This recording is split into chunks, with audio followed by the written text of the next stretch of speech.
So hey, funny story. Red Sparrow had been on a good 15 minutes before one of the characters took out a smartphone, and I found myself thinking, whoa, hey, wait a minute. This is taking place today? Because I was sure this was a period Cold War Soviet spy thing. Only to then remember, oh, right, the Russians are villains again, so I guess this whole thing is coming back now too. I really should have thought it through before I told the monkey's paw I wished it was 1986 again.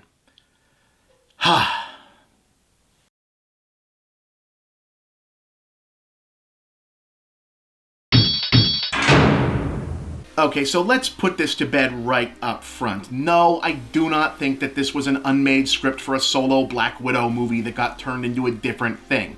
Yes, even though it's about a sexy Russian spy and both Ballet and Budapest figure prominently in the plot. No, not just because it's based on a book, apparently, and not just because that doesn't actually happen all that much, but because I kind of doubt that Disney and Marvel would have commissioned a treatment for that property where the heroine spends roughly 75% of her screen time getting violently beaten, raped, and otherwise sexually humiliated. Yeah.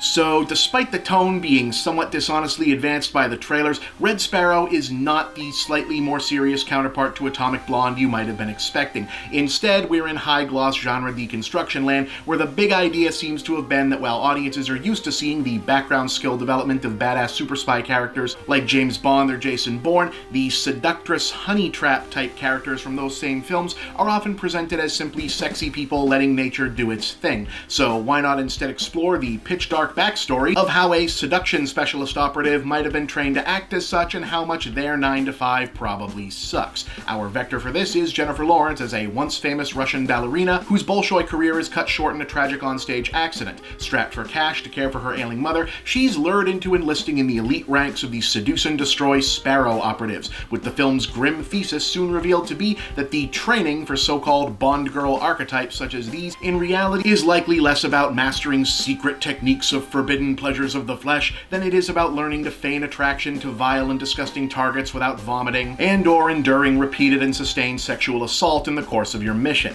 A hypothetically intriguing take that ultimately descends into a disappointingly one-note attempt at introspective self-criticism grounded in a repeated motif of placing Lawrence in sexy scenarios and then needling the audience in the manner of, hey, look at that, J-Law's got her goodies out. You enjoying that? Yeah? Well, it's happening because one of the bad guys is about to do terrible things to her. And don't you feel like a scumbag for enjoying the fantasy version of characters like this in other movies, given how much it probably sucks for them? Yeah, you sit there and you think about it, buddy. Which, yeah, okay, hey, fair point and well worth making, but deconstructing that particular sort of exploitation in narrative fiction without tipping over into just doing it yourself is a really fine line to walk, and Red Sparrow definitely feels like it stumbles more often than it doesn't. As to the plot that all of this is playing out in the margins of, it really doesn't end up mattering. She's technically working for the Russians, she double-crosses to the Americans, then double-crosses back. What's really going on? Who knows?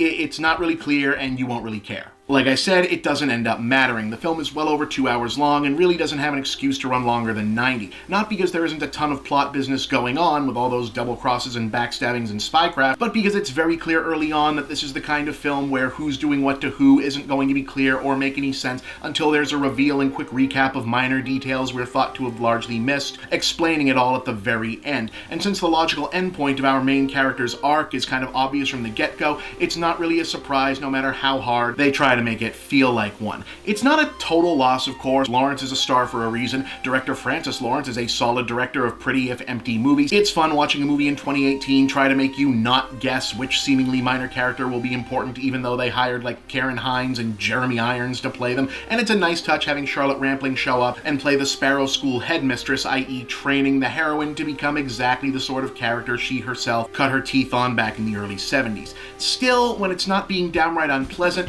the bulk of the film is just kind of dull and not really worth following even if you could. 2 stars, I would say skip it.